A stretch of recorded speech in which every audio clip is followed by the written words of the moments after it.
Le comité de politique monétaire, donc, qui vient de se terminer, c'est la deuxième réunion du comité de politique monétaire pour l'année 2023. Et donc, après avoir examiné l'évolution de la situation économique, monétaire et financière sur le plan international et plus précisément dans l'Union économique et monétaire ouest-africaine, a décidé de maintenir inchangés les taux directeurs. Donc, le taux de soumission est minimum est fixé donc toujours à 3% pour les appels d'offres. Le taux de prêt marginal, bien sûr, à 5% et le taux de réserve obligatoire à 3%. Alors, pourquoi cette décision du comité de politique monétaire? Je crois qu'il y a un élément fondamental à prendre en compte, c'est que après 4 relèvements successifs des taux directeurs depuis juin 2022, le comité donc, a noté que l'inflation, qui était la grande préoccupation, il faut le dire, au cours donc, de ces derniers mois, est dans une dynamique baissière. En 2022, le taux d'inflation avait atteint un sommet dans notre Union, autour de pratiquement plus de 8%. Et donc, il y a eu un ensemble de politiques mises en œuvre, dont les décisions du comité de politique monétaire, donc de relèvement des taux directeurs. Alors, ce qu'on observe, c'est que l'inflation, comme je dis, est dans une dynamique baissière. Donc, nous sommes aujourd'hui, à fin mars, pratiquement à 5,8% en termes de taux d'inflation. Donc, on est parti de 8%, donc il y a eu quand même une baisse assez importante. Et puis les derniers chiffres que nous avons eus, à savoir les chiffres du mois d'avril, le taux d'inflation devrait se situer à 4,4%. Donc vraiment une baisse importante du taux d'inflation. Et qu'est-ce qui a causé cette baisse? Je crois qu'il y a plusieurs éléments. Il faut dire que d'abord les États ont pris des mesures contre la vie chère dans la plupart des pays. Donc ça a permis donc de limiter la hausse des prix. Il y a eu évidemment également le fait que la campagne agricole dans la région s'est quand même bien tenue. Donc il y a eu un approvisionnement adéquat des marchés. Il y a eu également l'impact de la baisse au plan international des prix des produits énergétiques, et donc qui évidemment contribue à alimenter l'inflation. Et donc cette baisse s'est répercutée dans la région. Il y a également, évidemment, comme je l'ai dit, l'impact de la politique monétaire, donc les relèvements successifs des taux directeurs de la Banque centrale. Donc tout ça, évidemment, a permis de limiter la demande.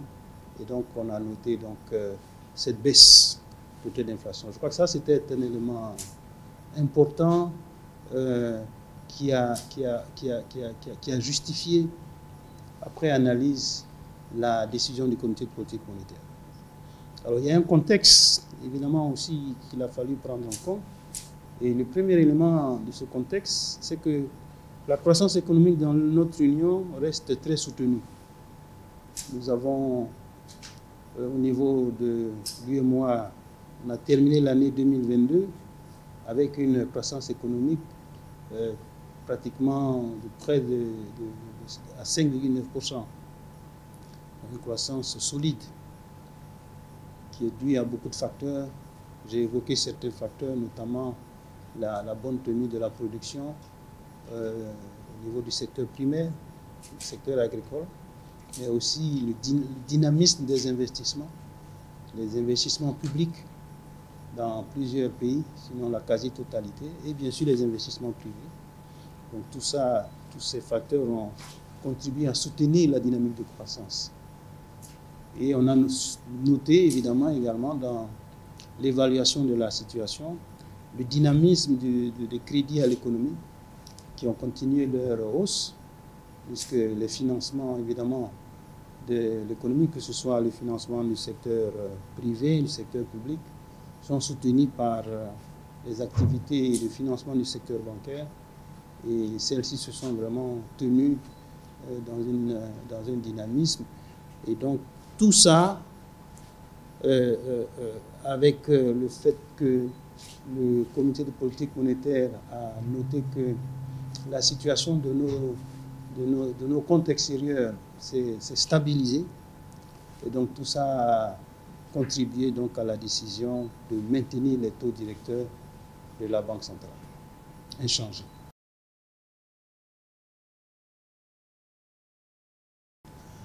Alors, les facteurs de risque, c'est d'abord le fait que si nous avons des chocs d'origine extérieure ou d'origine intérieure qui viennent donc impacter notre environnement dans un sens négatif, ça va se répercuter sur l'inflation. Par exemple, si nous avons une production agricole compte tenu des effets climatiques qui baissent, ça va impacter les prix des produits alimentaires et donc se retrouver dans l'inflation. Si nous avons au niveau international une instabilité géopolitique avec un impact sur les prix énergétiques, évidemment ça va avoir un impact également. Donc c'est un risque qu'il faut prendre en compte. Les aspects sécuritaires qui sont quand même importants dans notre région, évidemment, peuvent également avoir un impact si on note, par exemple, une très forte dégradation de la question sécuritaire, l'instabilité, par exemple. Donc tout ça, évidemment, ce sont des risques qu'il faut surveiller, il faut les évaluer et évidemment, dès que ces risques-là se matérialisent, se concrétisent, prendre les mesures idoines pour limiter l'impact sur les agrégats économiques d'une manière générale et en particulier sur l'inflation.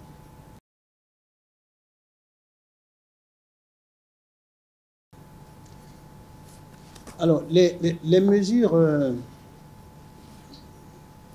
au niveau de la campagne du secteur agricole, je crois ce qui est recommandé, je crois que ce sont évidemment recommandations qui sont déjà prises en compte, c'est de faire en sorte que nous arrivions à améliorer la productivité et la production de notre région en matière agricole surtout. Parce que nous continuons quand même, il faut le dire, à importer beaucoup de produits alimentaires, alors que nous avons quand même une région où il y a un gros potentiel agricole dans pratiquement tous les pays. Donc faire en sorte que les risques climatiques qui peuvent impacter la production soient vraiment minimisés, par vraiment des actions à mettre en œuvre dans ce domaine. Je sais qu'il y a beaucoup de travail qui est fait dans ce domaine au niveau des différents pays, mais il faut faire davantage pour faire en sorte qu'on puisse limiter les impacts, les risques climatiques, produire davantage. Et donc, avec cela, évidemment, ça pourra avoir un impact, limiter l'impact sur l'inflation. Alors, les risques extérieurs, notamment les tensions géopolitiques, on ne peut pas faire grand-chose, puisqu'on n'est pas vraiment directement à l'origine de ces risques. Mais je crois qu'il faut, si effectivement il s'avérait que ces risques-là se concrétisaient, se matérialisaient, il en prendre des mesures pour limiter leur effet d'entraînement dans nos économies, qui a un impact, parce que vous savez, le prix de l'énergie touche pratiquement tous les secteurs. L'énergie, c'est vraiment la source de transmission importante de l'inflation. Donc, prendre les mesures pour qu'on limite cette transmission et qu'on limite l'impact de cette transmission. On aura toujours besoin de produits énergétiques. C'est, comme j'ai dit, la base de l'économie. Mais un choc qui viendrait de l'extérieur, qui impacterait le prix de l'énergie, va se transmettre. Il faut effectivement prendre des actions au niveau interne, en matière soit de politique des prix, soit en matière de politique d'accompagnement, pour faire en sorte que l'impact soit limité. Donc je pense que ce sont ces différentes actions qu'il faudra mettre en œuvre. En tout cas, au niveau de la Banque centrale, nous restons toujours très attentifs puisque nous suivons un aspect qui impacte l'inflation, c'est la partie demande. C'est pour ça que chaque fois qu'il y a des risques d'effets de second tour qui peuvent impacter la demande, évidemment, nous intervenons à travers le comité de politique monétaire sur les taux directeurs en particulier, et la gestion de la liquidité globale pour faire en sorte que, effectivement, on limite l'impact de ces risques-là.